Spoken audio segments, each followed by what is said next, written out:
디도서 3장 8절에서 11절 말씀입니다. 이 말이 미쁘도다 원하건대 너는 이 여러 것에 대하여 굳세게 말하라. 이는 하나님을 믿는 자들로 하여금 조심하여 선한 일을 힘쓰게 하려 함이라. 이것은 아름다우며 사람들에게 유익하니라.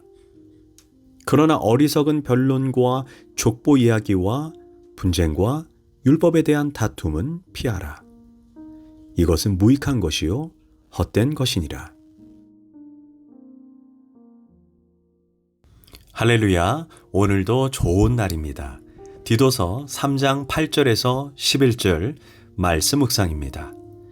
오늘은 지혜롭게 복음을 전하라 라는 제목으로 말씀을 나누도록 하겠습니다. 오늘 본문은 사도 바울이 믿음의 자녀인 디도에게 복음을 전할 때 어떤 자세로 전해야 하는지를 말해주고 있습니다. 8절에서 중요한 단어가 굳세게 말하라입니다. 지금까지 바울은 디도에게 목회적인 가르침을 주었습니다. 그것이 교리적인 부분이든 윤리적인 부분이든 목회적인 부분이든 직분자를 세우는 부분이든 이 모든 것을 말할 때 굳세게, 즉 확신 있고 똑부러지게 말하라고 그렇게 얘기하고 있습니다. 우리가 무슨 진리를 전하든 확신을 가지고 말해야 합니다. 어떤 목사님이 설교하시는데 천당에 관한 이야기를 아주 확신 있게 전했습니다. 그랬더니 어떤 젊은 사람이 농담조로 질문을 합니다. 목사님 천당 가보셨습니까?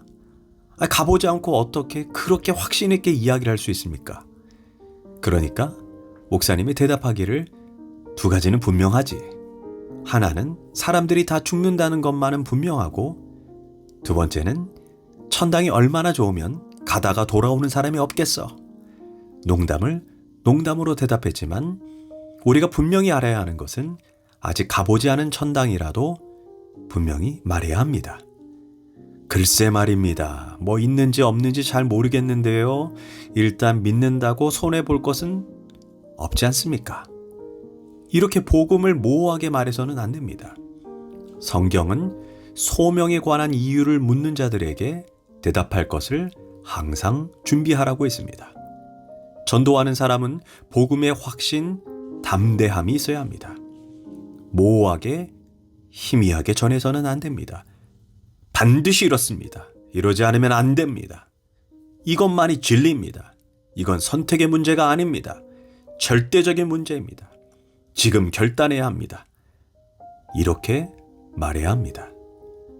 또한 복음의 확신을 더하기 위해 자기 체험 속에 얻어진 간증을 함께 말하면 더욱 강력한 무기가 됩니다. 제가 예전에 권투 시합을 텔레비전으로 보고 있었습니다. 그런데 해설자가 이렇게 말합니다. 저 선수 저렇게 손을 뻗으면 안 됩니다. 무게를 실어야죠. 체중을 실지 않고 손을 뻗으면 상대방에게 타격을 주지 못하는 것입니다. 그런데 이 말은 대단히 중요한 말입니다. 우리가 복음을 전할 때도 마찬가지입니다. 복음을 전할 때도 체중을 실어야 합니다. 즉 내 인격과 내 운명과 확신을 다 실어서 전해야 생명력이 있고 파급 효과가 있는 것입니다. 그렇다면 왜 우리가 이렇게 복음을 굳세게 전해야 할까요? 그 이유를 8절 후반부에서 이렇게 말합니다.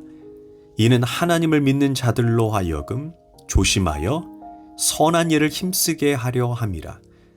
즉 듣는 사람으로 하여금 하나님을 믿게 할 뿐 아니라 선한 일을 힘쓰는 실천의 자리까지 나아가게 만들기 위함입니다. 우리가 확신 있게 열정적으로 무게를 실어서 복음을 전할 때 듣는 이가 그 복음을 믿게 되고 따라오게 되고 결국 실천하게 만드는 것입니다.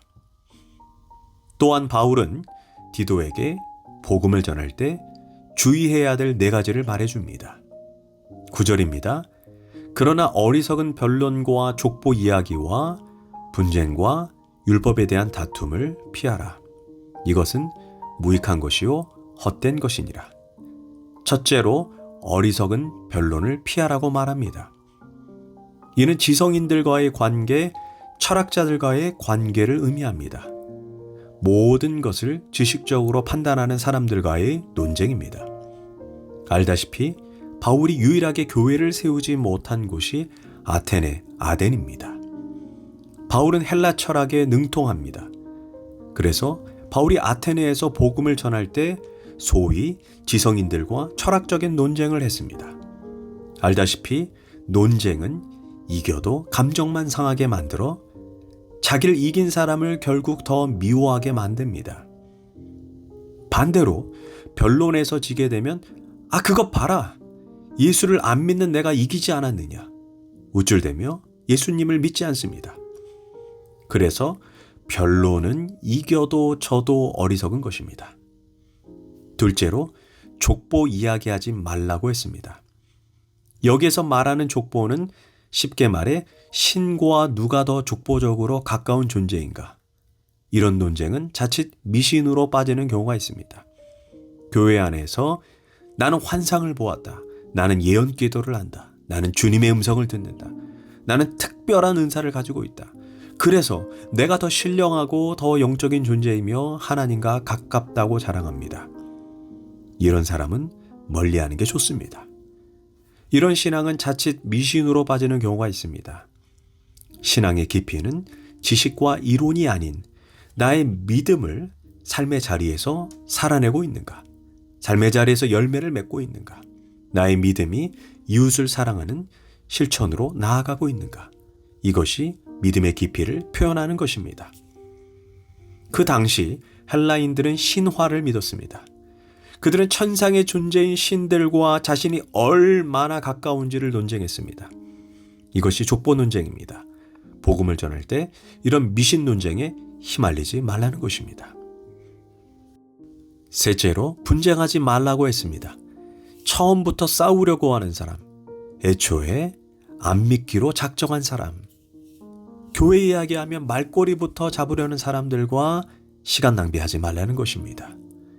이런 사람에게 복음을 전하면 결국 옳다 그르다 싸움만 나고 정신적인 낭비가 되는 경우가 다반사입니다. 그 사람은 이미 어떤 일로 인해 상처받은 사람입니다. 말을 받아주고 설명해주고 논쟁한다 해서 그렇군요 하고 돌아설 사람이 아닙니다. 그러니 애초에 에너지 낭비하지 말라는 것입니다. 넷째로 율법주의자들과 다툼하지 말라는 것입니다. 율법을 구원받는 일에 결부시키려는 율법주의자들과 맞대응하지 말라는 것입니다. 이미 자기 주장, 자기 고집을 가지고 덤비는 사람과 논쟁하지 말라는 것입니다. 그러니까 바울이 말하는 네 가지 대상이 분명합니다. 철학적 변론을 하는 지식인 위주의 사람, 또한 자신이 영적이라고 말하는 사람, 또한 이미 마음이 교회로부터 돌아서 있는 사람, 그 다음은 율법주의자들입니다. 이런 사람에게 복음 전해봤자 시간 낭비라는 것입니다. 물론 복음은 모든 사람이 들어야 합니다. 그러나 예수님도 거룩한 것을 계획해 주지 말며 너희 진주를 돼지 앞에 던지지 말라. 그들이 그것을 발로 밟고 돌이켜 너희를 찢어 상하게 할까 염려하라 라고 했습니다. 마지막으로 바울이 상대하지 말라고 하는 대상이 있습니다. 바로 이단에 속한 사람입니다. 바울은 이단에 속한 사람이라 할지라도 한두 번 훈계한 후에라고 표현하고 있습니다. 이는 그들의 영혼을 긍휼히 여기는 마음으로, 그리고 그들이 바른 길로 돌이킬 수 있도록 진리를 가르치고 권면할 필요가 있다는 것입니다. 그러나 한두 번 훈계해도 회개하지 않는다면 내 영혼을 위해서 멀리하는 것이 좋습니다. 우리가 전도하는 것은 사실 하나님의 택하신 자를 구원하는 것이지 내가 하나님의 선택을 대신할 수는 없습니다.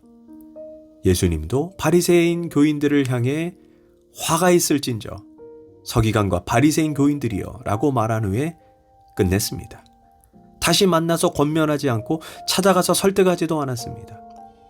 우리가 전도하고 선교할 때 우리가 수고할 일이 있고 그 결과는 하나님이 주관하시는 것이라는 것을 온유하고 겸손한 마음으로 받아들여야 합니다. 기도하겠습니다. 하나님, 복음을 전할 때 담대하게 생명 걸고 전하게 하소서. 그러나 복음을 전할 때 거룩한 것을 함부로 주지 말라고 했습니다. 지혜롭게 분별력 있게 전하게 하소서. 예수님의 이름으로 기도합니다. 아멘.